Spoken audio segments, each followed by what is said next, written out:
Я приветствую вас, дорогие друзья, уважаемые гости и подписчики моего канала. Михаил Чаплыга на связи прямо сейчас. Миш, здравствуй. Здравствуй, Ростислав. Ну что, с Днем Победы! Все-таки сегодня еще 9 мая в 23 году в Украине официально праздник, хотя уже Урсула привезла День Европы. Но начать предлагаю не с этого, мы поговорим еще о Европе, о Китае обязательно поговорим. Начнем, пожалуй, с Пригожина, вот так неожиданно. Он 9 мая выходит на авансцену, сначала дает ультиматум, потом говорит, что снарядов, ну, понятно, не дали, ВСУ рвут фланги, будет наступление, бюрократы всему виной. И примечательно, что, как там, войну можем не выиграть, ну, это близко к тексту, да, что одного из, в общем, окажется престарелым, ну, давайте так, дураком, да, называет, на кого-то намекая. И поди разбери, то ли на Кужу Гетовича, то ли на Верховного, который сегодня принимал парад, и ничего над Красной площадью не пролетело. Хотя украинские паблики смакуют как какой-то хлопок, вроде бы как взволновал делегацию из Путина и еще 6 глав государств. Вот такой промежуточный итог Дня Победы. Что скажешь? Ну, честно говоря, давай начнем, ну, раз уже так День Победы, все-таки поздравлю с праздником, поскольку для меня лично это праздник. Какие законы там будут принимать, как будут там переписывать истории, кто там каким победобесием страдает и так далее, чума на оба ваших дома. Поэтому для меня это память о моих дедах, бабушках, это, это День Победы над фашизмом. Вот. Кто там, по какому времени, восточноевропейскому, там, центральноевропейскому, там, советскому, далее принимал и на какие даты это припало, это уже пусть разбираются историки. День для меня 9 мая. В этот день я наливаю 50 грамм в память о дедах. Вот. И, собственно говоря, плевать я хотел на вот эти пляски политиков на костях. Понимаешь? Ну, это моя позиция.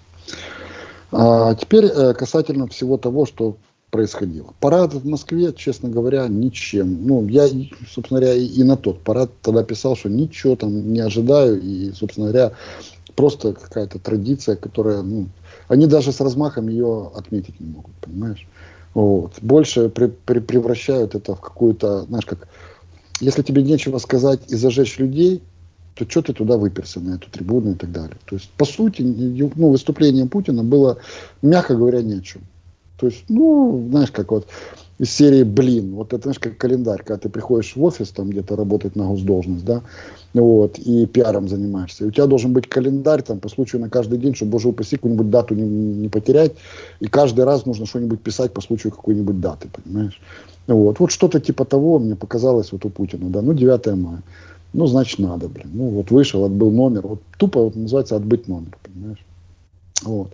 Воздушной опять ничего не было, самолетики не летали, то есть, ну, как бы, о чем это говорит? Нравится, не нравится, а Москва под ударом, понимаешь? То есть, вот о чем это говорит. Плюс, вследствие вот этих всех полетов дронов и так далее, ну, там вообще уже комические ситуации. Когда группа неких полицейских запускает некий дрон для поиска неких других возможных запускальщиков дронов, а другая группа полицейских ловит эту группу полицейских как запускальщиков дрона, потому что бдительные граждане слили и тех, и других. Ну, все, понимаешь? То есть, вот. Я так считаю, что цель достигнута. Вот могу поздравить наших товарищей с тем, что цель достигнута. Эти придурки теперь ловят друг друга, а бдительные граждане сливают и тех, и других. Вот тебе и вся атмосфера по случаю Дня Победы, и воздушных, так сказать, парадов там не было. То, что они выкатили на Красную площадь, ну, тоже ни о чем. Ну, закрытая площадь, ну, пустили по приглашениям. Ну, на экраны это дело транслировали. С таким же успехом могли в студии где-нибудь снять это все, да, и закрыть эту тему. Вот. Касательно Пригожина, для меня это пока что, знаешь, давай честно тебе скажу. С одной стороны, хочется верить в то, что это реальный конфликт башен. Хочется верить. Хочется верить в то, что Пригожин не дурак и понимает, что в мирном, ну, в мирное время, когда произойдет вот этот переворот доски, когда Путин объявит о конце вот этой своей, как он ее назвал, СВО и так далее, его будущее весьма туманно. Да, очень многие его товарищи, которые там воюют и так далее, они записываются в ряды КПРФ. Коммунисты записываются, понимаешь? Воюют, воюют и решили срочно стать коммунистами, понимаешь? Видимо, к выборам готовятся. У него там еще плюс зарубы по региональным вопросам с губернаторами и так далее. Вот. Я так понимаю, что товарищ пытается, в данном случае он решает задачу просто выживания. Потому что не надо быть Вангой, чтобы понять, что судьба Стремоусова, она в принципе со времен Вавилона одинакова у всех коллаборантов. На каком-то этапе они нужны для того, чтобы легитимизировать что-то, да. А дальше от них избавляется сама, революция избавляется от своих детей. Это же ничего нового, понимаешь? Собственно говоря, я думаю, что и Балицкий, Чебалецкий правильно, я думаю, понимает, о чем будет идти речь. Да? И Сальдо, открывший там торговые компании по торговле краденым зерном в Британии почему-то, понимаешь, тоже это понимает. Точно так же это понимает и Пригожин. И куда ему деваться? В Африку опять? И что он там будет делать, понимаешь? Поэтому он пытается играть, мне кажется. Играть, потому что прикрывает свою задницу. Но все это, я недавно посовещался с духом товарища, господи, напомни мне его фамилию, не верю, Станиславского. И товарищ Станиславский тоже, знаешь, крутится в гробу, говорит, что-то я эти публичные переписки там между Кадыровым, Пригожиным и Кремлем, в этом треугольнике, говорит, что-то оно мне напоминает какие-то старые советские постановки, понимаешь? Очень уж больно это все как-то публично. Выходит Пригожин, начинает хвалить ВСУ, они молодцы, значит, там это, начинает гнать, там какие-то частные военные компании воюют вместо русской армии, если она вообще существует. Там какие-то газпромовские, какие-то там шойговские, оказывается, у главнокомандующего ЧВК свои есть, понимаешь? И они там выясняют, кто какие фланги оголил, кто куда ушел, кто куда сдрейфил. Все это публично, понимаешь? И ничего этому Пригожину за это не случается, понимаешь? То есть нормально беседуют товарищи. Есть две версии. Первая, что он просто защищает свою задницу и понимает, что его сольют по-любому. И нам это тогда в плюс. А с другой стороны, у меня есть подозрение, что все это спектакль. Заманивают? Какая цель? Да, что-то мне это похоже на ситуацию с Херсоном, понимаешь, в том или ином виде. Как-то отдаленно, но напоминает. Что-то мне это непонятно. Понимаешь, от Бахмута ничего по сути не осталось, по большому счету. Они там этими бомбами закидали, там ни хрена особо не осталось, понимаешь. Чего русские же хотят? Они же эту дистанцию выстраивают, понимаешь? То есть выжженная земля. Им нужны километры выжженной земли, чтобы можно было так с пригорка видеть все впереди, понимаешь? И эта политика, которую гнет Пригожин, нужно понимать, что Пригожин, по большому счету, его там раньше воспринимали как повар Путина. Я почему-то добуквенно думал, что это реально повар Путина, ходит там, ему жрать готовит и так далее. Потом оказалось нет, это просто какой-то олигарх, который на этом зарабатывает там, и так далее. А вообще оказалось, что он пиарщик, банальный пиарщик. Точно так же, как эти тикток-войска. Помнишь, в самом начале? Это все пиарщики, это все жители ТикТока, информационного плана, понимаешь, такого. И если они что-то такое делают, то нужно понимать, что вероятность того, что это просто закрыть свою жопу, 20%. А 80% это скоординированная какая-то информационная ИПСО. То есть просто разыгрывается красивый спектакль. Знаешь, как, не будем говорить национальность, потому что я действительно с уважением к ней отношусь, многому меня научили. Но даже эта национальность иногда говорит, что это маланские танцы, понимаешь? То есть когда у тебя возникают какие-то вопросы к кому-то, ты начинаешь разыгрывать, да, там, якобы ты, ставленник Чаплыги, например, там в той студии, да, и мы с тобой начинаем разыгрывать спектакль, где ты меня посылаешь подальше, а я тебя, понимаешь? И ты выходишь, говоришь, да какой же я ставленник Чаплыги, да посмотрите, какое я видео записал, да да я этого Чаплыгу, да я тебе в ответ, да такая понимаешь, гнида какая-то засела в студии. Все это спектакль, понимаешь? Поэтому я бы очень подозрительно относился ко всем заявлениям Пригожина. И честно, я их пока что, я так обращаю на это внимание, но больше слежу за событием. То есть не что он сказал, а кто сказал, кому сказал, и какая была реакция, и когда того, кто ответил. Да, там. Пригожин сказал, Кадыров ответил. Кадыров сказал, Пригожин ответил. Пригожин сказал Шойгу, официально Песков ответил. Да, то есть я наблюдаю за этим. И пока что, еще раз подчеркнусь, и больше не хочу на эту тему беседовать, потому что информации все равно мало. Все это мне, как пиарщику в прошлой жизни, напоминает просто спектакль. А какая цель этого спектакля, узнаем в ближайшее время. Потому что что-то тут не то. Вот Да. чую не то, а подтыкнуть пальцем пока не могу. Одна ремарка по поводу этого. Ну вот мы же видим, что контрнаступление сознательно, где-то уже, возможно, даже выходящее из-под контроля вот это медиасопровождение Киева, ну, вот, Украины, наше, да, оно перекочевало и на ту сторону. И теперь этот Пригожин, ну, вполне разыгрывает эту карту разогретого контрнаступления, ожидания контрнаступления. И ведь чем он по большому-то счету угрожает? Ну вот, что должно произойти? Вооруженные силы вернут назад то, как бы откуда отошли. Причем то, что мы видим, ну, опять-таки, понятно, что мы там в этом всем водовороте событий, но по большому-то счету, ну, 150 метров туда, 150 метров туда, ну, там 2 километра, ну, 500 метров, ну, это же, как бы, нормальный... Это окопная война, это окопная война. Нормальный это то, аналитик что скажет, что это, ну, как бы, это не суть, да, не в этом то, смысле. Да. Так это с ноября месяца происходит. Понимаешь, в чем дело? Понимаешь, если не говорить о светлом будущем, то люди начнут интересоваться печальным настоящим, понимаешь? Вот. Поэтому был создан, по сути, медийно, если вот медийно анализировать, был создан миф о контрнаступлении. Ну, потому что если этого мифа бы не было, то тогда что люди бы думали? Что с ноября, собственно говоря, ничего не изменилось, что даже возврат двух южных областей, по сути, это возврат Стамбул-1, по большому счету, вопрос, а зачем тогда все это было, понимаешь, и многое другое. Ну, вот. Поэтому необходим медийный, подчеркиваю, миф. Но ты же прекрасно понимаешь, что реальная, настоящая революция всегда происходит вдруг. Революции, согласно анонсам, это чуть-чуть другое, правда? Вот.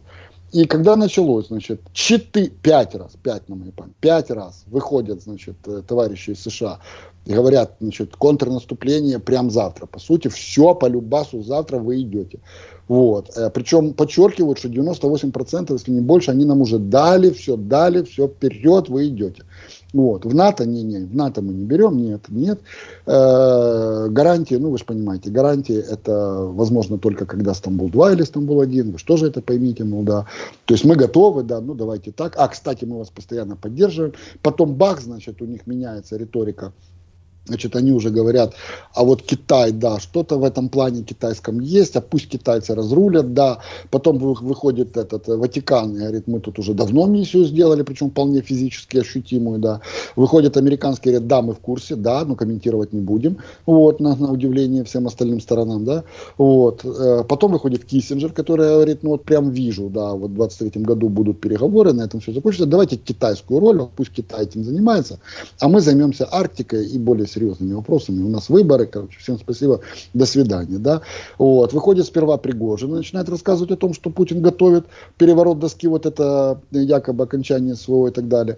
Потом, когда Пригожин понимает, что, в принципе, на это могут пойти, его места в этом всем нету, начинаются вот эти движи.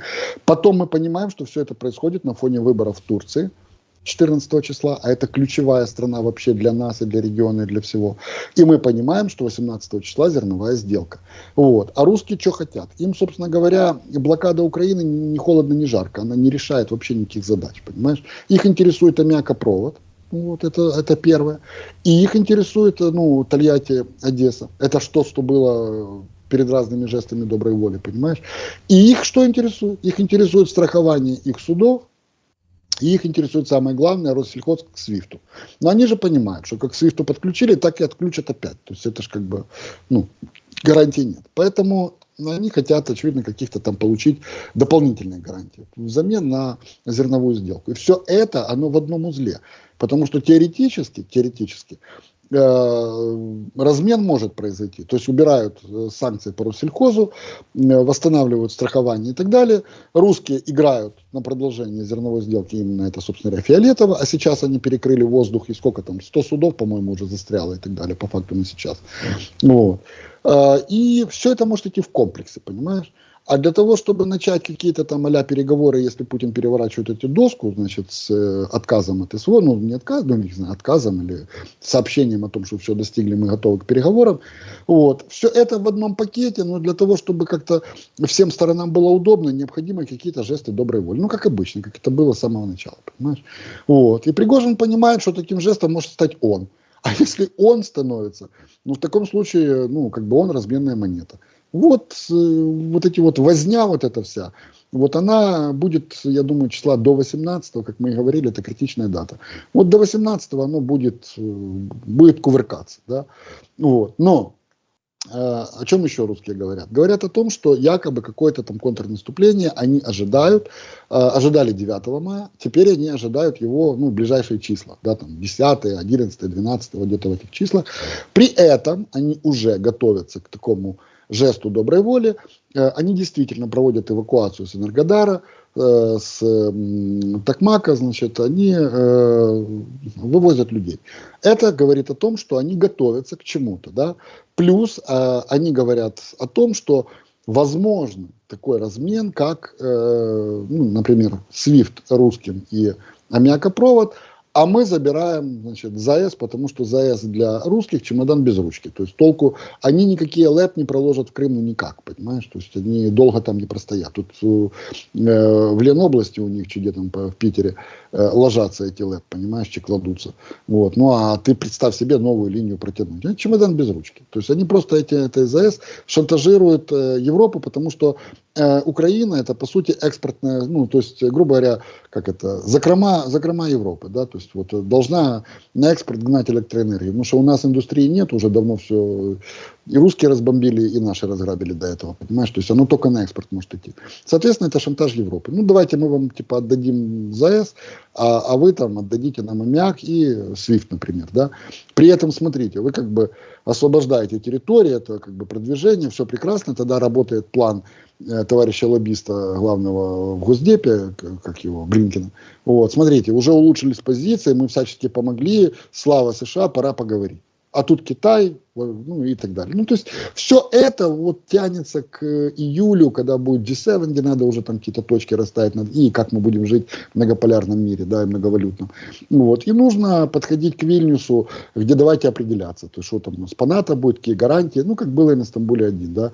То есть, НАТО нет, а гарантии, ну, шашечки или ехать. Ну, давайте гарантии, но давайте уже дальше дипломатически, без войны, и чтобы вы понимали, что русские вас типа не кинут, мы вам даем гарантии, это как обещание того, что русские не кинут вас в этой сделке. Вот приблизительно так я себе это наблюдаю из тех телодвижений, которые попадают в публичную плоскость.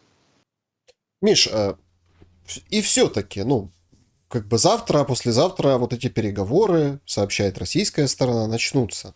И как-то на этом фоне очень, ну, неоднозначно выглядит Турция с заявлениями Колына о холодной войне 2.0, о противостоянии России и Запада, мол, что Украина не выиграет. Ну, такие какие-то достаточно пессимистичные расклады. То, что притормозили сейчас вот эти суда, ну, я не знаю, на своем канале тоже обсуждали мы это там с российским, да, аналитиком, говорит, так понятно, что приостановили. Выходные ж, майские у них, 9 мая. А какая зерновая сделка? А у них все бюрократия, у них вот так вот все. Вот так через пень-колоду. А там поди завтра-послезавтра договорятся, ну и, собственно, выйдут на это 18 число. Или не выйдут.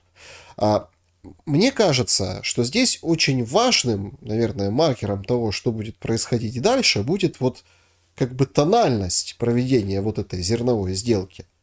Как тебе кажется, вот этот момент, договорятся, не договорятся, вот самое ближайшее время, завтра, послезавтра, пошлет какие-то сигналы по 18 числу, ну и по контрнаступлению, которое теперь оказывается у нас некое сражение, событие, прорыв, а вот цепочка сражений, которая может длиться недели и месяцы, это свежее заявление Подоляка. Ну, я же сказал, это, ну, я рад, что, может, меня там это не любят, как это, ой, не любит тебя полкаша, да, но, по крайней мере, слушают, понимаешь, по крайней мере, слушают. Знаешь как, умный не должен быть удобным, понимаешь, ну, даже если не удобен, то слушайте хотя бы. Когда я им сказал, что ваш тезис главный должен быть такой же, как у меня.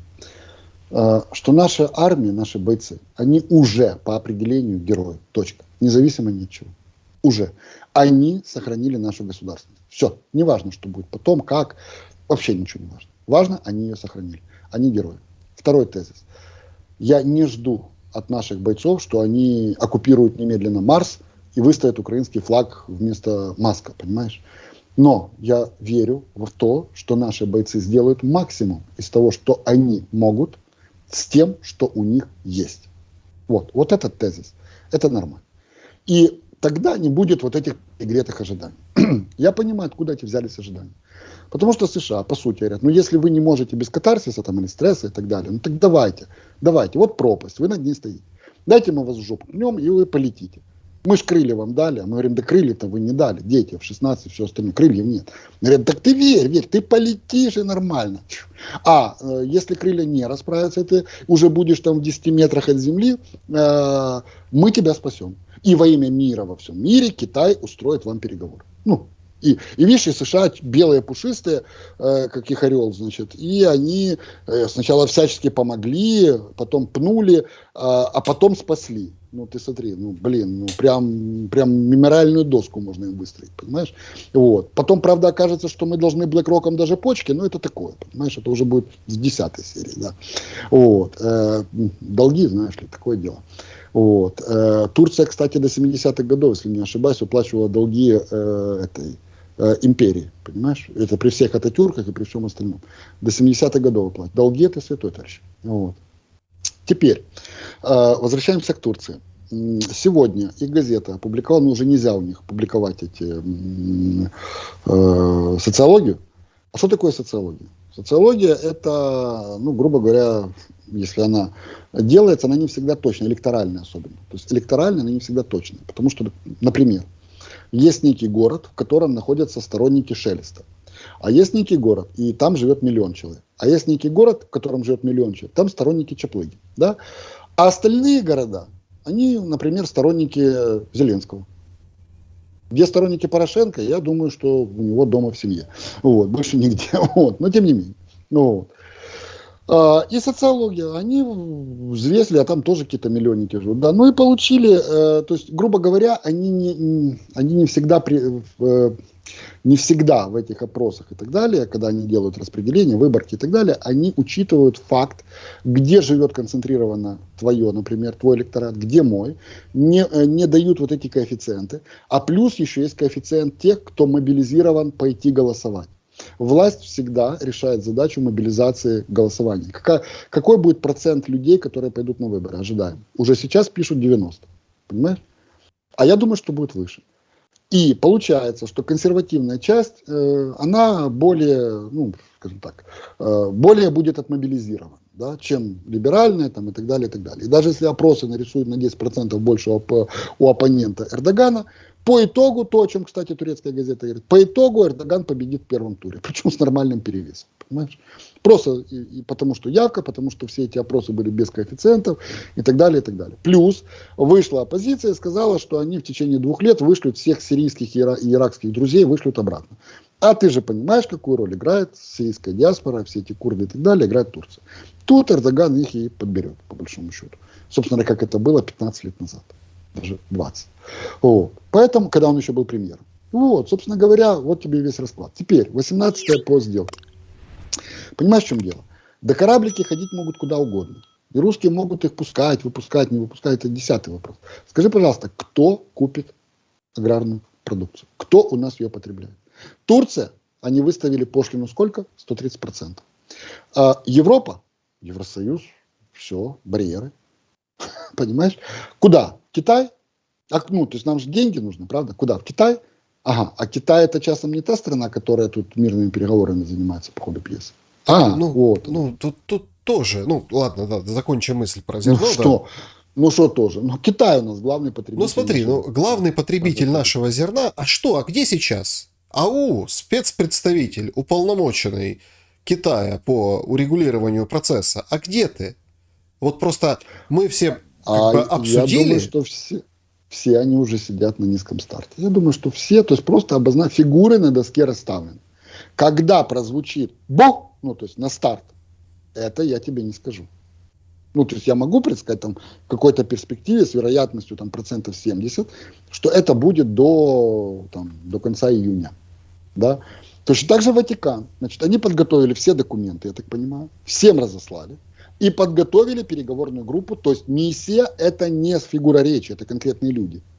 Более того, была встреча в Венгрии понтифика с бывшим до ссылки в Венгрию, бывшим главой МИДа РПЦ, ну, по сути, начальника главы отдела внешних отношений. Вот. Китай точно так же. План выкатил, всех обозначил, на французский перевел, товарищей обозначил, которые будут это заниматься. Все. То есть фигуры расставлены. Все ждут неких событий. То есть, и сегодня выходит Гутерриш и говорит, в принципе, правильную вещь. Говорит, пока что я не вижу, что... Ну, то есть все фигуры расставлены, все готовы, тексты написаны и так далее, гарантии, контргарантии, все то, что... Все это было еще со времен Стамбула-1, все это уже давно есть. Но, говорит, я не вижу перспектив переговоров сейчас, потому что обе стороны верят в победу. Значит, и это то, на чем сходятся все, ребята, значит, если вам для того, чтобы разрешить эту ситуацию и выйти из такого цугцванга Первой мировой окопной войны, вам необходимо сражение, вперед, сражайтесь. Ну, а дальше уже как карта ляжет, потому что по итогу либо русские запросят переговоров, либо вы. Ну, то есть, как бы, какая разница, по итогу одно и то же. То есть, давайте. Вот. И на это дело как бы подталкивают все, потому что все уже... Поляна накрыта, все уже что-то ждут, понимаешь? Вот. Наши ВСУ при этом говорят, что нам плевать, в какую сторону ваши тюбетейки и к чему вы подготовились, мы идем по своему плану. Теперь чуть-чуть возвращаясь к мифологии, значит, ну а мы, понимаешь, ну тоже пойми, страной управляют политики. Поэтому вот давай мы с тобой на секунду представим, что мы управляем страной. На секунду. Скажи, мой друг, когда, если мы, и вот уже с ноября месяца ничего не меняется, по большому счету. Если мы не скажем, что завтра мы, ну, то есть во имя чего это все, то есть не дадим какую-то цель, там, вернуть Крым, контрнаступление, снять звезды с Кремля, там, и так далее, если мы не создадим этот миф, то люди начнут спрашивать, а чем занимаются BlackRock в Украине? А на кого работает министр финансов? А Национальный банк Украины точно национальный и точно Украины? Что у нас с кредитами, да? Значит, а что у нас с экономикой? А финмониторинг точно на украинцев работает или на кого-то другого? А МВФ под сколько процентов нам по итогу дал? Ну и так далее. Вот. А что у нас с соцобеспечением? А что у нас с медициной? Там, и совсем... То есть люди начнут задавать очень такие, знаешь, неправильные, наверное, вопросы. Да? Поэтому мы должны сказать, так, товарищи, это война, значит, и вот некий миф.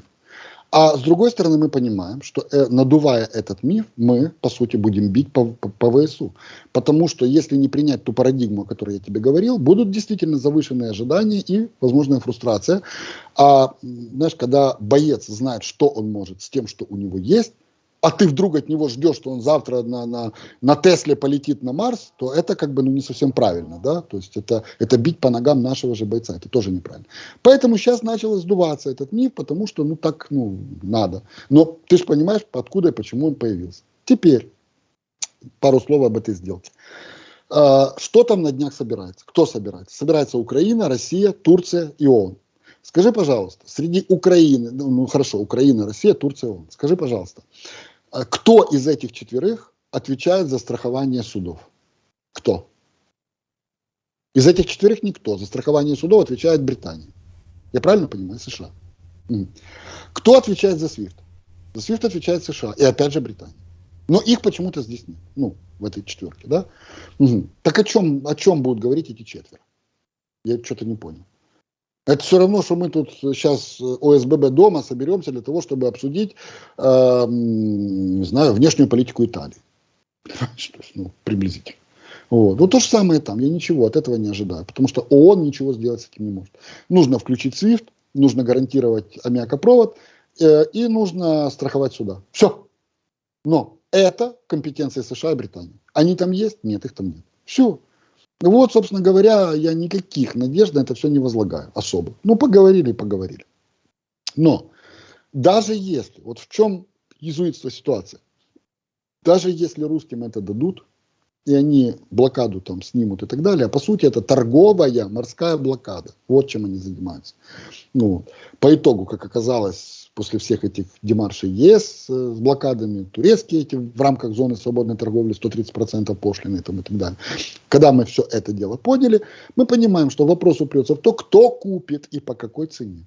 Вот. Понимаешь? Кто купит? Вывозить ты можешь, ради бога. Но если у тебя никто не купит, тогда русские могут просто издеваться. Они могут снять блокаду, только ты никуда ничего не загрузишь, потому что, понимаешь? Потому что по этой цене то, что у тебя есть, у тебя покупать не будут. Все. И ты либо будешь идти демпингом, и тогда, ну, смысл тебе с этого всего. Вот в чем езуитство, понимаешь? То есть, когда можно было это делать, русские блокировали, а когда никто не покупает, русские, снимают блокаду. Ну, красота, да? И себе еще чего-то сторговали. Поэтому пошли вы лесом, что называется, с этой своей сделкой, по большому счету. Вот. Но нам-то эта сделка что давала в военном плане? Она давала определенные гарантии Одессе. Да?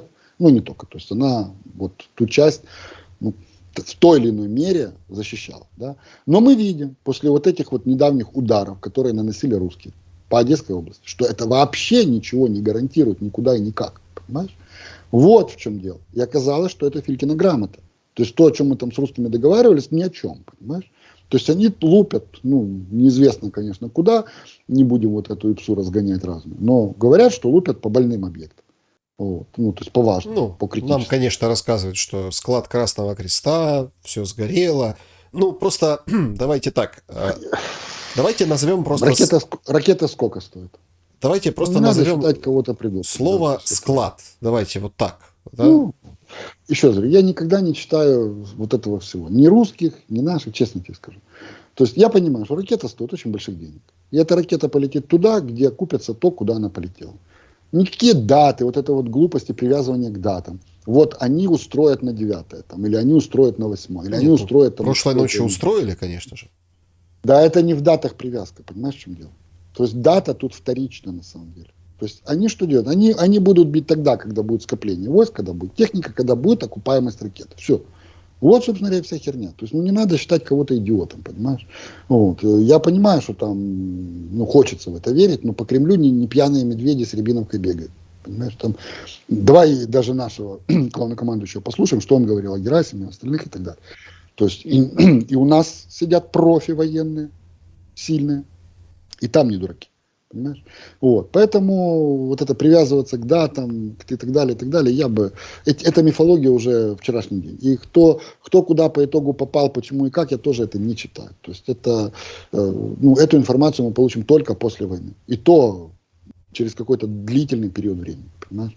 Вот. Поэтому четко понимаем, что то, что происходит, то есть это происходит как с тем кинжалом. Скажи, мы сбили кинжал или нет? Вот. Ну, нам говорят, что сбили. Ну, вот, говорю, мы читаем, что сбили. Даже США, ну, мы читаем, что радуются. Мы читаем. Значит, а до этого даже наш министр обороны согласился с моим предположением о том, что на самом деле мы как витрина, где дают пробнички, показывают их оружие, для того, чтобы те могли торговать далее, поднимать на него цены. Русские рекламируют свое, иранские рекламируют свое, американские свое. Ну и каждый свое. Дают пробнички, оно все тут, это витрина. Ну и типа, почему так? Потому что нам за это не надо будет платить и так далее. Пусть хотя бы так дают. Да ради бога, я понимаю. Вот. А дальше, когда тебе поставили что-то, Patriot, мы же понимаем, что это не очень современная разработка, понимаешь? Вот, тебе его поставили. Если он себя херово покажет, то в таком случае, ну, рекламу, ну, не будут тебе давать рекламу, понимаешь? То есть вот и все. Поэтому мы говорим, что сбили, может ее и сбили. Хрен его знает. Я, честно, не знаю. Сбили, ну и слава тебе, Господи. Вот. Но американские говорят, что да, якобы могли сбить. То есть, ну, вот так пишут, понимаешь. Русские вообще молчат по этому поводу. Выходят американские, говорят, что это кинжал вообще не гиперзвук. Я не специалист, я хрен его знает, гиперзвук это или нет. Говорят, нет, не гиперзвук, это обычная баллистическая, все баллистические гиперзвук. Поэтому до сраки ваш этот кинжал. Значит, ну все. Кинжал уже не будет продаваться. Потому что американские сказали, что это херня, и нет, это не выражение до сраки кинжал, это, конечно, да. Ну, вот. В средневековье не так бы поняли, да. Из Кавказских гор бежит, попу раненый жигит, да. Глубоко кинжал сидит, далеко не убежит, да. Вот. Ну, в общем, приблизительная картина. Вот то, что я наблюдаю, извини, вот в информационном плане, это просто рекламные акции. Да? Я это вообще не анализирую, не читаю, смотреть. Я не знаю. Правду я узнаю только после войны когда-нибудь, и то не факт. Понимаешь? А вот то, что анализировать нужно, это анализировать нужно факты. Вышла такая публикация о том-то. Тут вышла такая-то о том-то. Те не вышло, промолчали. Эффект это будет иметь такой-то, это будет эффект иметь такой-то. На продаже там, и так далее, и так далее. То же самое с этими зерновыми сделками и так далее. Британия, США присутствуют на сделке? Не присутствуют. Позиция Турции какая? Из-за того, что не будет сделки, Турция будет проигрывать. Что сделали турки? Сказали, что американцы козлы, и вообще у них независимая политика, и вообще они не хотят эту Америку видеть. Все понятно. Вот. Скорее всего, что готовили или готовится какой-то там а-ля Майдан и так далее, это вообще турецкое слово, вот, на выборах в Турции. Ну, соответственно, кто это все может делать? Ну, эти сливы игрушек, которые были недавно, говорят о том, что якобы там что-то даже в Израиле было, да, после слова о том, что мы не звездочка на американском флаге, да. Оказалось, что шины жгли и грелись в горячем Израиле тоже не просто так, а по методичке Шарпа. Вот. Ну и так далее. То есть, ну, все же мы понимаем. Империи не бывают хорошими или плохими. Империи просто воюют за свои интересы. Те, кто покруче там рядом с этими империями, те пытаются растолкаться, тоже где-то там занять свое место. Ну, все остальные текут в фарватере этого всего. Вот. А во всех этих войнах и так далее интересует исключительно бабло. Сколько чего ты кому сунешь кредит, за который ты, железяк, которых потом не будет, а что ты взамен получишь? Землю, ресурсы и так далее, плюс логистические коридоры, плюс кредитные, ну, бабки ты получишь, да, кого-то подвесишь. Вот, где какие продажи будут, где ты что прорекламируешь, где ты откуда чего возьмешь. Все упирается исключительно в бабки. Вот. И плюс вот это вот дележ мира уже по-любому, судя по всему, он будет биполярным, как минимум. Может, 3. Но би так это уже точно, понимаешь? Вот. И плюс валютные эти войны и игрища. Ты никогда не задавался вопросом, почему, если все херово в экономике, у нас такая высокая учетная ставка НБУ? Никогда не спрашивал? Нахера это кому надо и зачем? И почему у нас растут золотовалютные резервы, как на дрожжах? Бабла нет, а резервы растут. Не задался вопрос? Я тебе отвечу. Потому что, по сути, мы складируем американскую инфляцию ценой убиения своей экономики. Ну, вся эта политика, понимаешь, вот, которая проводит. То есть за всем всегда стоит бабло. А в США бабло это всегда власть. А тут еще и выборы. Вот наблюдаешь за всем, что сейчас происходит. И знаешь, вот у меня такое вот есть ощущение, что многие люди начинают тоже прозревать и начинают понимать, и у русских, куда было Путину деваться, что у него же выбор. Я думаю, что всю эту войну он затеял для того, чтобы устроить у себя какой-то аналог КНДР, понимаешь, опустить железный занавес и так далее. Товарищи из Америки и из Европы долгое время изображали, что они думают, что Путин хочет вернуться в предыдущий день. Ну, то есть, как бы, вернуться, как было раньше. Нет, он не хочет, как раньше. Он, наоборот, хочет, как завтра. Ему нужен железный занавес. Раз.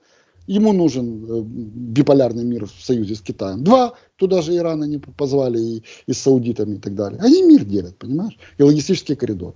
Ему ни хрена не надо, ему этот открытый либеральный мир. Это элитам там русским, может быть, когда-то и было очень выгодно, и сейчас им это надо. Но насколько они сильны, одному Богу известно, понимаешь? Вот. Поэтому нужно понимать, что Путин в обратно не хочет. Ему эти санкции, в принципе, даже выгодны. Ну, это народу херово, понимаешь? А Кремль, людям, оно вполне нормально, понимаешь? Вот. И просто осознание вот этого всего, оно, знаешь, приводит тебя к ощущению того, что ты щепка в этом океане, понимаешь? И даже если ты все это понимаешь и видишь, ты ни хера сделать с этим не можешь, ты можешь только это дело, ну, грубо говоря, наблюдать и описывать, не более того. Ну и перед тобой будут разворачиваться вот эти всякие ООН, там, зерновые сделки, там, какие-то Ватиканы, Китай с этими, короче, вот что на самом деле оно, лучше бы ты этого всего не видел. Ты знаешь, и в такие моменты я понимаю, что может быть, я занимаюсь какой-то глупостью, когда пытаюсь людей вырвать из этой скорлупы, показать им реальный мир. Ну, вырвал, показал. Что дальше? Что дальше? Может быть, наоборот, нужно, как Арестович, эту скорлупу еще и лаком залакировать, чтобы она была покрепче. Может быть так. То есть вот мое внутреннее состояние, наблюдая за всем этим. Да, достаточно понятные мысли, особенно вот если на полшага назад к доллару вернуться. Там же 1 июня труба.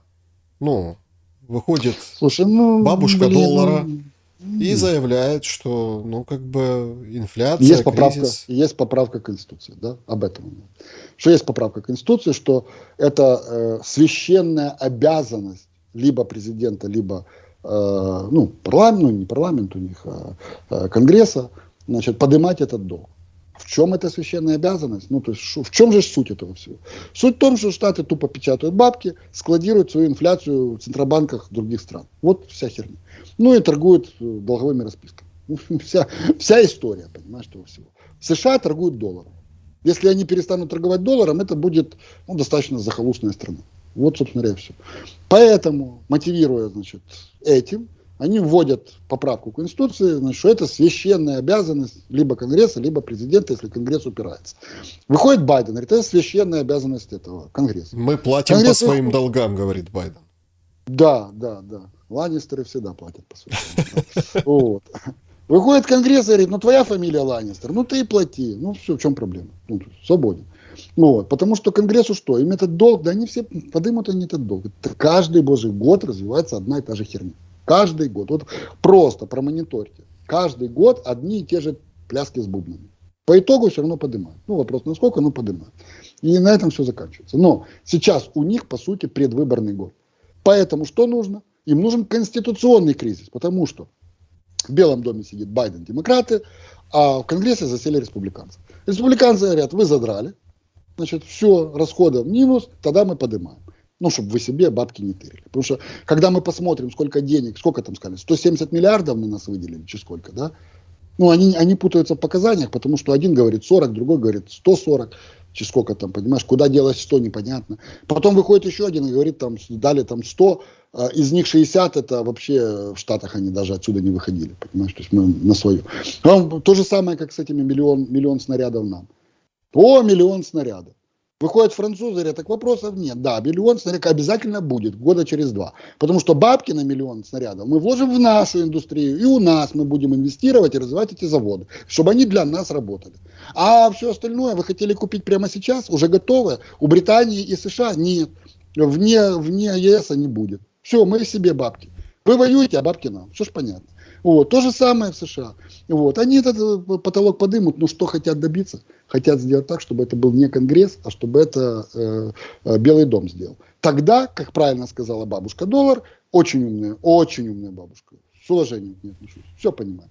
Она говорит, это будет конституционный кризис США. Гениально, так именно этого же и добиваются. Все. Будет, Байден введет поправку сделать, только респы получат, наиграют карту себе. Конституционный кризис в США. Все, товарищи занялись выборами, им уже не довой. А в следующую серию они прогнозируют себе, у них там Филиппины уже втянулись, Япония и так далее. Товарищи готовятся к Тайваню. Это следующая серия. Все, уже тут тема закрыта, бабки выжаты, долги розданы, все, тема закрылась. Теперь Тайвань. А после Тайваня там тоже понятно, чем оно закончится. Поздравляю Китай материковый. Дальше они готовятся к чему? Швецию и Финляндию, что они в НАТО берут? Там же написано четко. Финляндия предоставляет свою территорию. Что не ясно. Зачем территория Финляндии НАТО? Да потому что финальная битва будет в Арктике. Об этом же все умные люди уже давно говорят. Финальная битва будет в Арктике. Тебя очень часто, Миш, критикуют, потому что, смотри, эта же битва еще не разрешилась. В Украине, первая серия. В Украине. Да она может леть хоть лет 10. Уже все разрешилось. С Китаем тоже. Там. Так там идут позиционные подготовки. Длинная история. Эти одни бравируют гиперзвуком. Космической этой спутниковой бригадой своей, которой нету русских. Русские дают подводный флот. В ответ американские свой создают дроновый подводный. Технологии по гиперзвуку и так далее были переданы Китаю. Китай демонстрирует свой гиперзвук. США открывают базы в Филиппинах и вооружают Японию. Китай лупит по Филиппинам, не дает их кораблям нормально плавать. Ходи. Собственно говоря, вся картина. Идет позиционная подготовка. Это длительная штука. Это полгода, год. Я думаю, что будет полгода. Уже там это все будет. Просто другое дело, что, знаешь, как есть так называемый эффект бабочки, да. То есть человек на шхуне, да, плывет шхуна, да, в ней дырка, борт пробит, и она тонет.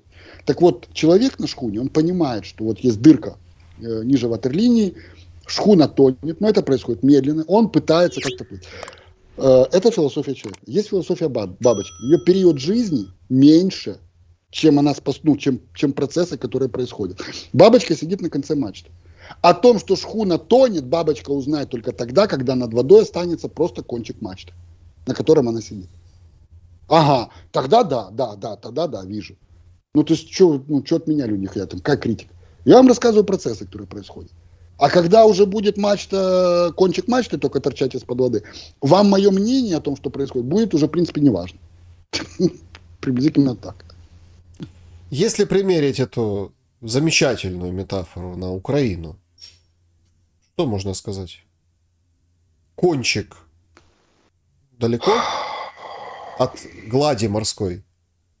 Давай с уважением будем относиться к Уголовному кодексу и так далее, потому что, я тебе честно скажу, столько говна, сколько на меня вылили за последнее время, я честно тебе скажу, знаешь, когда анонимок всякого. Более того, мне сказали, что употребление слов, за употреблением слов катарсис, гештальт, шпиндель, бифуркация и другие, этот товарищ, эти буржуазные слова употребляет непонятные рабочему классу, прячет оцю московицьку норотиви московицькі. О, понял? Что-то он подобного косит. Ну, погоди, шпиндель это вообще совсем свежее, родившееся в нашем пока они там зефире. про катарсисы жаловались, они не могли понять, что оно означает, понимаешь? Просто не задавай мне прямой вопрос, потому что оно бессмысленно. Вот. Касательно того, что и как, я могу только оценивать стратегии, которые есть у других игроков и у нас, и оценивать вероятность. Как оно физически сложится, одному Богу известно. А давай по-другому тогда. Давай зайдем. Черные лебеди могут прилететь в любой момент и поменять эти все стратегии. Давай зайдем вот по-другому. А вот смотри, в Москве, первое, хоть там, конечно, сейчас разгоняют в разных пабликах, что был какой-то хлопок, его испугался Путин. Естественно, почему бы и нет. Но в Москве самое большое международное представительство с 2020 года. Ну, там, мы помним, коронавирус, никто никуда не ездил. Потом, понятно, прошлое 9 мая вообще все чего-то ждали, нечто, какого-то объявления, начала большой войны. То есть, как бы понятно, что кто к нему поедет. А сейчас, как бы, самое большое представительство. Можно, конечно... в основном кого? Нет, можно кидаться тапками там на них, говорят, вот они такие сякие, вот они... Но они же слушай, приехали... Иди попробуй стать президентом в таких-сяких стран. Попробуй. Не надо вот это, без шапкозакидательства. Да? Такаев. Это очень крутые, влиятельные люди. Очень крутые и очень влиятельные. А то, что они присутствуют в Москве, давай с одного раза угадаем, какие две буквы присутствуют в фамилии того, кто помог это сделать. Какие две буквы, как ты думаешь? Я думаю, есть буква «С» и буква «И». Вот две точно есть в этой фамилии. Потому что какая страна имеет сильнейшее влияние на страны Центральной Азии? Китай, правильно? А теперь внимание. Они приехали. Куда? В Россию. А Россия что? Партнер Китая. Россия что-то свое дает, Китай дает свое. То есть самым главным сейчас на международной арене уже даже не США. Сейчас уже Китай. И это признают в том числе и США. Поэтому присутствие этих товарищей это под гарантией Китая и по, скажем так, помощи Китаю. Является ли это достижением Путина? Нет, не является. Потому что достижение Путина можно видеть по тому, как себя ведут в торговом плане и в экономическом, и в пошлинном, таможенном и так далее, ведут эти страны. Вот и все. В банковской сфере. Они очень нелояльны России. Они больше лояльны западному миру. Но когда вопрос стоит о политике, да, Китай, от которого они экономически зависят, да, они могут послушать Китай. Да, и приехали, да. Более того, очень удивительно, видимо, Китай с США коммуницировал на эту тему. Потому что с какого-то лешего вдруг появляется заявление в США, что США не против приезда лидеров к Путину в Москву. Каким боком США к этому? Понимаешь, да? Но если появляется такое заявление, это значит, что дядя Китай, от которого экономически зависят эти страны, да, попросил поехать их к товарищу Путину, который у него партнер. Те говорят, слушай, уважаемый дядя Китай, если мы поедем, то нам дядя США даст по попе. Китай говорит, хорошо. Они о чем-то поговорили с США, после чего США выходит и публично фиксирует позицию, мы не против. Все, там дали вольную, значит, и те поехали. Вот тебе весь расклад. Чтоб ты понимал, что такое суверенитет Центральной Азии. Он мало чем отличается от суверенитета имени Борреля. Так, а наш суверенитет в этом всем какой? Ведь по большому-то счету, давай откровенно, вот эти страны, вот Предлагаю найти эти... его в соглашении с BlackRock, поискать его там. Ну смотри, вот наши отношение к этим лидерам, к этим странам, ну, должно быть резко негативное. Слушай, а с кем мы еще не посрались? Значит, выходят товарищи с Минэкономики и говорят, что после того, как Молдова, ну это же по сути аграрная страна, они пытаются защитить свой аграрный рынок. Ну не надо тут выдумывать какие-то, еще раз говорю, есть две парадигмы, давай их повторю. Две парадигмы. Когда у тебя земля принадлежит людям и служит людям, это первая парадигма. Тогда во главе угла что? Во главе угла переработка сельхозпродукции, создание рабочих мест и дополнительной стоимости. И основной упор на то, что земля принадлежит фермерам, гражданам этой страны. То есть небольшие и средние наделы. Это европейская парадигма. А есть другая парадигма, когда земля принадлежит транснационалам, огромные площадя, где без контроля государства всякая химия уходит туда, выращивают хер поймешь что, без переработки на экспорт. То есть, это знаешь, как ты в своем маленьком магазине, там что там в Польше есть, бедронки, да, вот, ты пытаешься своей маленькой бедронкой конкурировать с огромным Теско. Извини, кто победит в этой конкуренции? Понятно, да? Вот. Поэтому маленькие магазины на районе что пытаются сделать? Пытаются защититься от огромного магазина, супермаркета, который, естественно, их победит. Вот. Это просто разные философии. Если мы хотим в Европу, я сразу говорю, значит, нам надо было не продавать землю, нам надо было не заниматься ее распродажей иностранцам, нам нужно было думать о наших фермерах, нам нужно было вкладывать в переработку, а не в экспорт этого всего дела. Ну и так далее. А теперь, когда эти две системы столкнулись, коню понятно, что те будут защищаться. Потому что когда транснационалы ушли от нас, по сути, они оставили нас вот с этим всем наследием. Вот. И получается, что те пытаются от нас оградиться. Они виноваты в этом? Не очень. Что выходим и говорим? А в ответ мы вам заблокируем весь импорт. Это молдаванам мы говорим. Ну нормально. Молдаву, еще Молдавию давайте выстроим против себя. Ну, с кем еще мы не поссорились? Понимаешь? Турки пытаются там играть свою игру, ЕС играет свою, поляки, ну понятно, там поляки, словаки, румыны, болгары там и так далее. Это все понятно. Они защищаются, они не против нас, они за себя. Вот и все. Вот когда бы у нас была политика не против чего-то, а за себя, ну тогда бы мы могли нормально о чем-то торговаться с тем же Евросоюзом. Кстати, вот День Европы и так далее. Я просто хочу вам напомнить одну простую вещь. Когда вступала Польша, Словакия, Венгрия там и так далее, эти страны вступали в Евросоюз, они несколько лет воевали за каждую запятую с евробюрократией, где описывались их возможности торговые, экономические и так далее. За каждую запятую годы. Более того, поскольку они по одному были слабые, они объединились в так называемую Вышеградскую группу. Для того, чтобы группа, батька быты, да, вот, объединились. А мы что творим?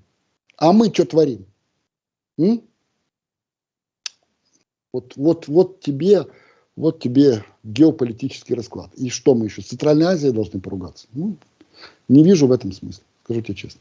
Если у нас уже есть посол в Китае, то ругаться с Центральной Азией я не вижу никакого смысла.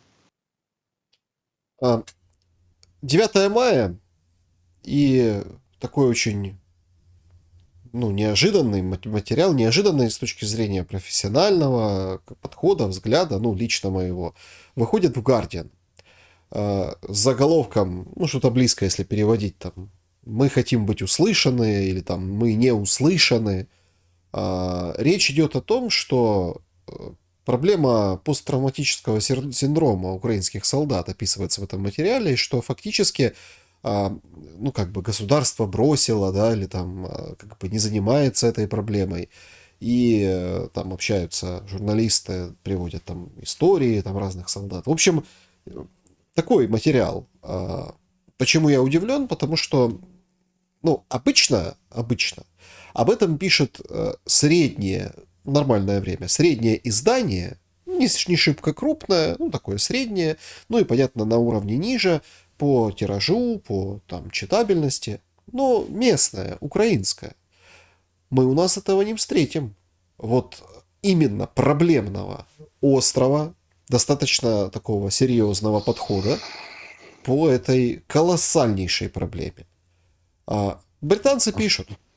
А что об этой проблеме говорить? Что у нее есть решение? Так давай честно. Ну, мы же не на выборы идем, да? А есть решение? Ты себе представляешь, сколько это стоит? Ну, то есть, знаешь, давай я вот сейчас прям при тебе в интернете введу, пусть каждый потом сам себе это читает, я тебе процитирую. Парагвайская война. Ну вот, я открыл Википедию, Парагвайская война, цитирую. Ну, это было 1864 год, там и так далее. Результатом войны стала потеря, по данным ряда источников, 70% взрослого мужского населения. Это первое. После победы войск Тройственного альянса над регулярной парагвайской армией конфликт перешел в стадию партизанской войны. Это фронда, о которой я так много говорю. Я очень часто говорил о том, что фронда, к сожалению, во много раз страшнее войны. Потому что война по периметру, а фронда всегда внутри. Что привело к огромным жертвам среди мирных жителей. Территориальные потери, почти половина земель страны, гибель большей части населения и уничтожение промышленности превратили Парагвай в одну из самых отсталых стран Латинской Америки. С 1864 года много времени прошло. Ничего не изменилось. Это еще не начали, ты меня спрашивал про людей, которые получили инвалидность на фронте. Не только на фронте, в результате войны. Инвалидность в результате войны обычные, цивильные, гражданские. ПТСР это тоже по большому счету инвалидность, если уже так честно и откровенно говорить. Да? Вот. О чем мы можем говорить? Сколько для этого нужно госпиталей? Сколько? А сколько для этого надо врачей? А фамилия Супрун никому ни о чем не говорит. А медреформа никому ни о чем не говорит. Ну, у нас нет ответа. Я сразу скажу, нету ответа. Потому что если мы о чем-то и будем говорить, то единственное, что может стать драйвером страны, это развитие образования. Потому что после всего, что было с этими пандемиями, войной и так далее, это, все, это руины. А новая украинская школа – это как вишенка на этих руинах, понимаешь? То есть, вот, грубо говоря, то, что происходило в Минобразовании, ничем не отличается от того, что происходило в спасаемом Богом Министерстве охраны здоровья, понимаешь? Которое вообще, оказывается, ни на что не влияет. У нас есть некая, структуру при Кабмине создали, которая на бабле сидит.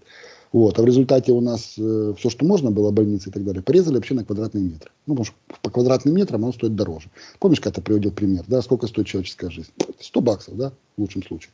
А если на органы, под 1000. Понимаешь, вот приблизительно то же самое произошло на органы. У нас порезали на квадратные метры больницы и так далее. Поэтому, кто бы сейчас что ни говорил, это нерешаемая на данном этапе проблема. Потому что в результате военные и гражданские, которые получили увечья, инвалидности, куда они все попадут? Куда? В райцентре особенно каком-нибудь. Куда они попадут? Никуда. Понимаешь? Вот. Как они смогут экономически выживать? У нас экономика есть? Ну, давайте поинтересуемся. То есть, в чем у нас экономика, если выходит министр финансов и говорит, что из 3 гривен 2 кредитные? О чем мы будем говорить? Да? Какой там совокупный государственный долг будет у нас по итогу 2023 года? Сколько это годовых ВВП? 4 или 5? Сколько? Ну, что же надо понимать? Какой там навес напечатанной гривны в Нацбанке, который он под депозиты НБУ раздавал коммерческим банкам, которые сказали, а зачем нам вообще работать, если мы на этих депозитах работать не надо, понимаешь? Вот. Об этом тоже, да? Куда попадут все эти люди? Я же не зря про Парагвайскую войну. Это ж вопрос не в Парагвайской войне, то есть какая разница в географии. Вопрос просто в демографическом кризисе, раз.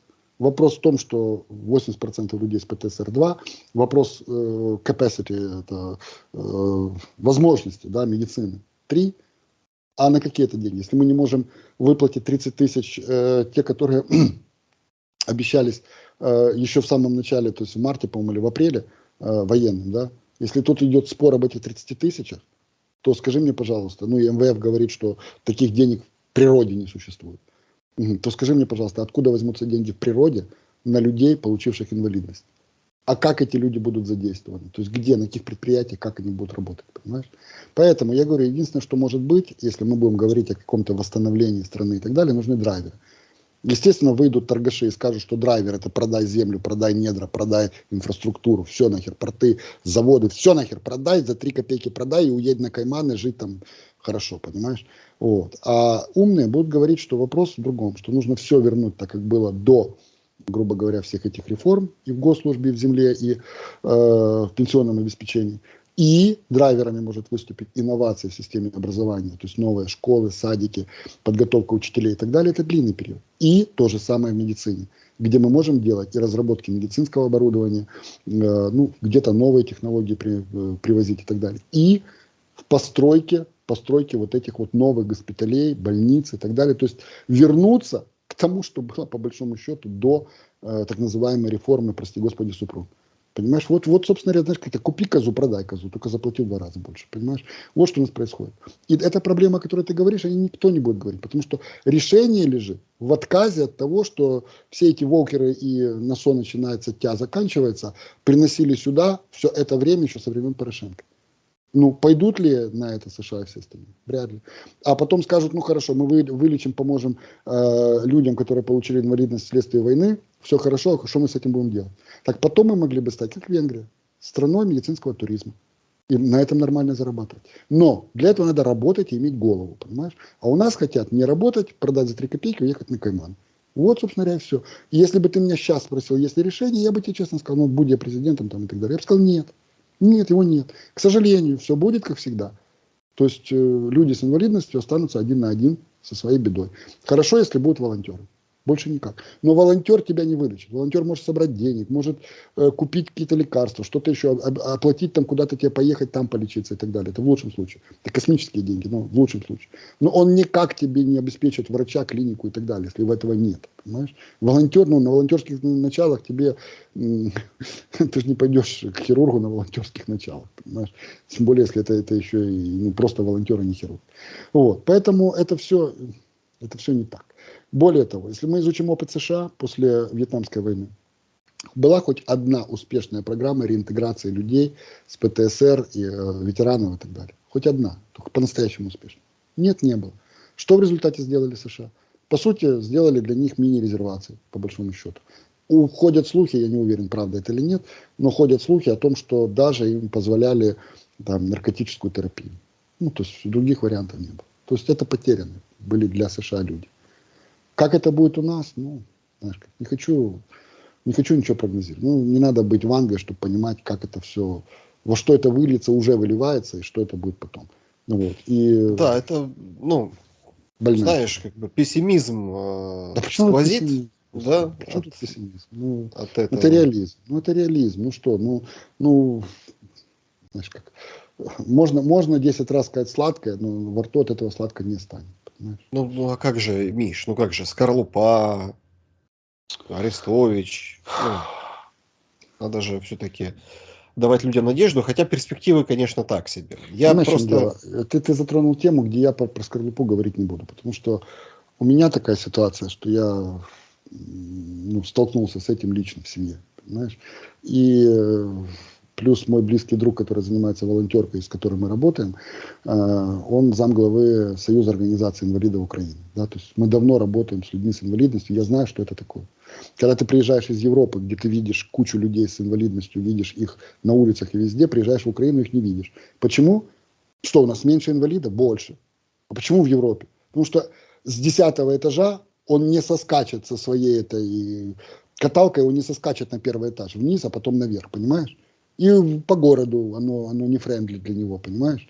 И плюс у нас отношения, знаешь, там вот человек с инвалидностью, вместо того, чтобы воспринимать его как равного, просто чуть-чуть другой, у нас воспринимают, знаешь, какой-то жалостью, там, ой, боже, не смотреть и так далее.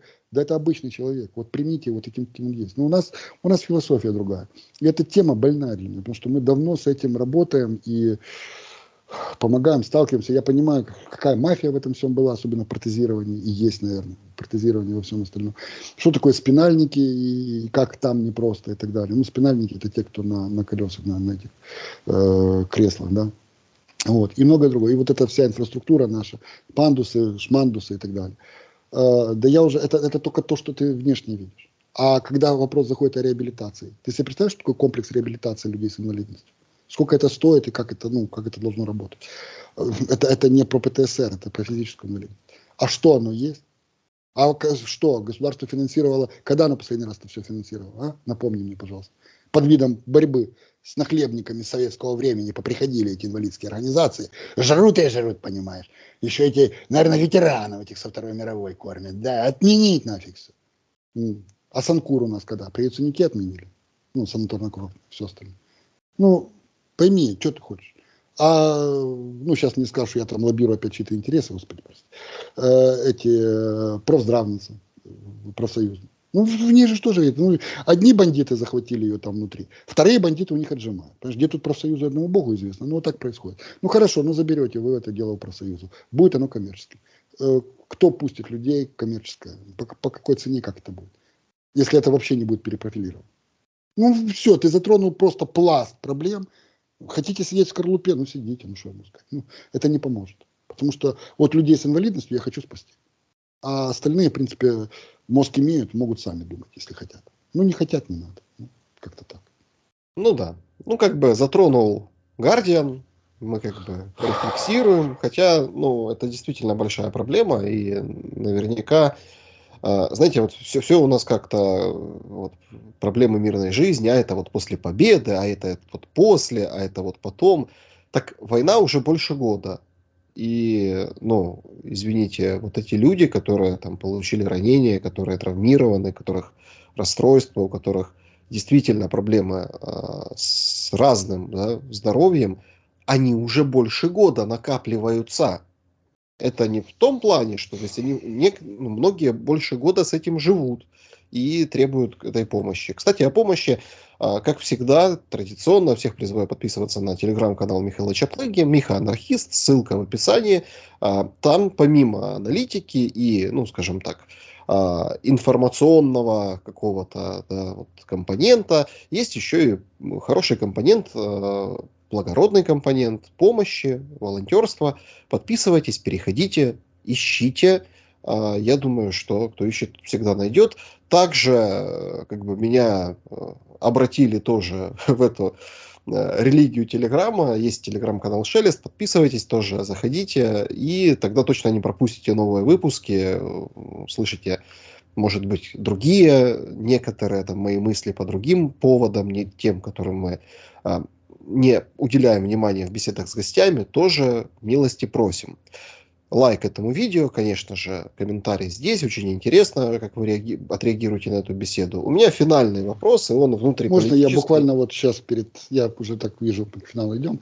Ребята пишут мне из-под Бахмута, то, что есть, будут скоро у нас очень позитивные новости. Пишут, что Пригожин правду говорит насчет флангов и насчет того, что 72-я бригада орков сбежала. Правду говорит о очень скором контрнаступлении на востоке. И наши ребята и бойцы, они пребывают в таком приподнятом настроении, готовятся к этому. Поэтому тут я очень скептичен вообще к этим ипсошникам типа Пригожина и так далее. Но нашим ребятам верю безоговорочно. Мы там с ними постоянно на связи, помогаем им. И, соответственно, к тому, что хотелось бы и позитиву. И я так понимаю, что позитив есть. И в ближайшее время мы можем его ожидать на Востоке. Ох, как интересно, интригующие новости. Конечно, будем следить. Видите, как все очень оперативно на момент нашего разговора, который по техническим причинам вы видите, по склейкам несколько раз прерывался, но вот такой мы вышли на такой финал. У меня политический вопрос был в самом конце. Мы всегда заканчиваем на политике. Фонд социология фонда Кучерева, публикуют, какие политики или общественные деятели Украины, на ваш взгляд, сыграли важную роль в обороне Украины. И понятно, такие данные, такие цифры. Зеленский 65%, Залужный 47%, Подоляк, Притула по 9%, Резников 6%, Арестович 5%, Кулеба 5%, Буданов тоже 5, Данилов 5, Порошенко 4, Сырский тоже 4, и Марченко попал 2%. Что можно сказать по поводу этого вопроса? И это, как-то уже лепится, эта электоральная карта, это ведь к этому этот опрос?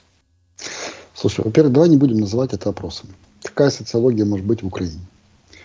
Никто не знает, мы не знали перед войной параметров генеральной совокупности. Мы не знали перед войной, а сейчас, что, может быть, кто-то может сказать ее параметры сейчас, это бесполезно. А как проводится опрос? Скажи, пожалуйста, если у тебя телефон на улице могут проштормить, просто отнять, порыться в нем, ну а что тут, нормально, порыться в телефоне.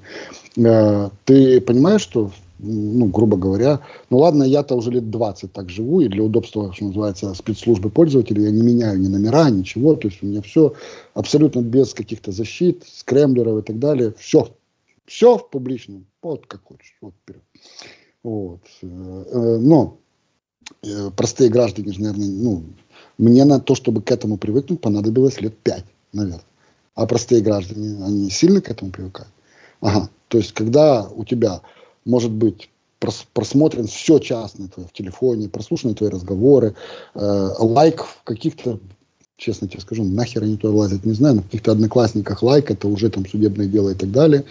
И ты после этого хочешь услышать ответы на вопросы, да? Я правильно понимаю? К тебе подходят чужие люди, говорят, мы тут опрос проводим, пожалуйста, ответь нам. То есть генеральной совокупности мы не знаем. Бред вот этого всего мы тоже понимаем. А когда тебе незнакомый по телефону звонит и задает политические вопросы, ну, расскажи мне. Ясно. К ядрене матери идите с этими опросами. Это я так по-простому объясню.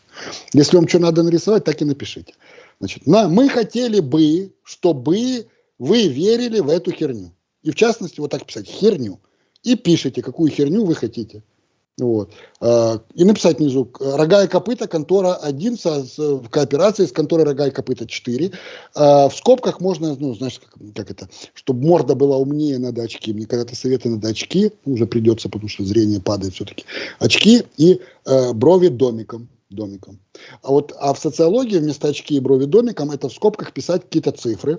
Значит, там погрешность составила при таких-то показателях столько-то, значит, туда-то, там проценты там какие-то. Желательно мелким шрифтом, да. Угу.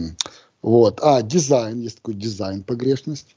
Это под ней вообще можно списать все, что хочешь. Ну, то есть, короче говоря, дружище, я советую людям, ну, то есть, если ну, просто включите мозги нахрен. Если в странах запрещают публиковать социологические опросы за какой-то период времени до выборов. Почему? Ну, давайте зададим вопрос. Почему? А что такое? Оказывается, потому что они меняют психологию. То есть это является инструментом влияния на выборы. Не социология с точки зрения науки, а это банальная политтехнология. То есть если даже запрещают законодательно это делать, потому что это банальная политтехнология, то что, в периоды до выборов она не банальная политтехнология или что? Рыбу завернули, а ноты послушали или как? Народ, видите надпись «Соцопрос», перелистните нахер. Даже не смотрите о чем. Все, вот это будет самое лучшее для вашей психики. Вот, больше даже этим не занимайтесь.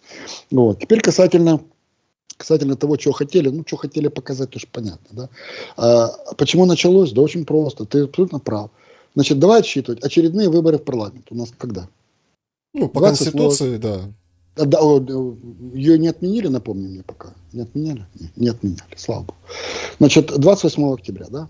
Значит, 28, поскольку выборы очередные, подчеркиваю, потому что парламентские были внеочередные, а после внеочередных наступает очередь.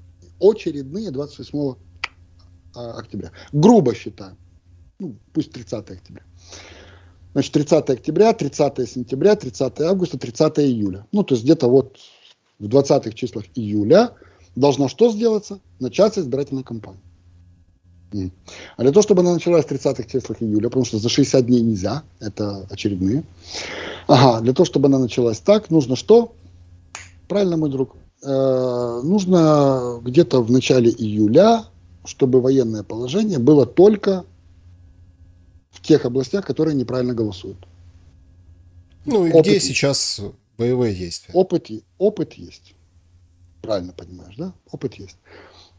То есть это уже проводилось. И Рада, которую имеем сегодня, это продукт того опыта. Опыт можно экстраполировать, увеличить. Экстраполировать. Ясно.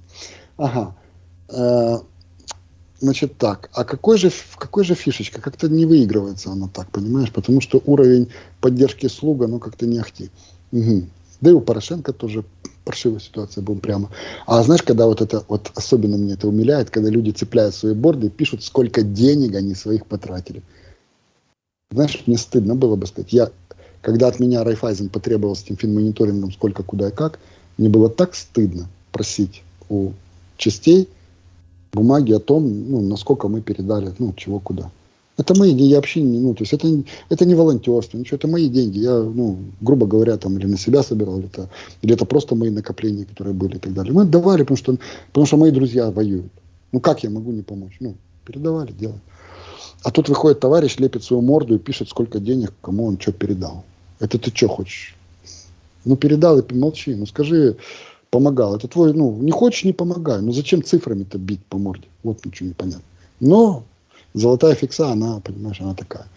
Вот. Это что, не к выборам? К выборам, коню понятно.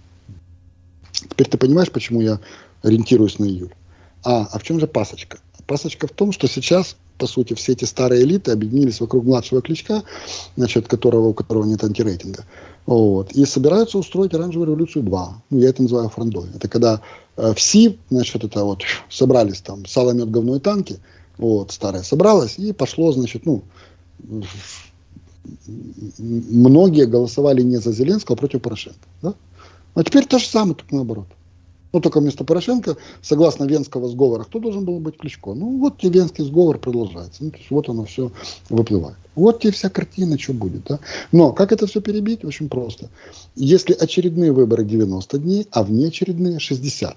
То есть если намутить на начало июля, намутить, ну, все эти процессы, что мы с тобой анализируем, а потом ВП только в больших масштабах экстраполировать там, где надо, и 90 дней, пожалуйста, вам на парламентские, значит, готовьтесь. Ну, ты же понимаешь, внезапно проведенные выборы, они всегда помогают. Вот, жизнь замечательных людей. Не устану это цитировать, знаешь. Потому что исторически сначала лошадь была у Циолковского.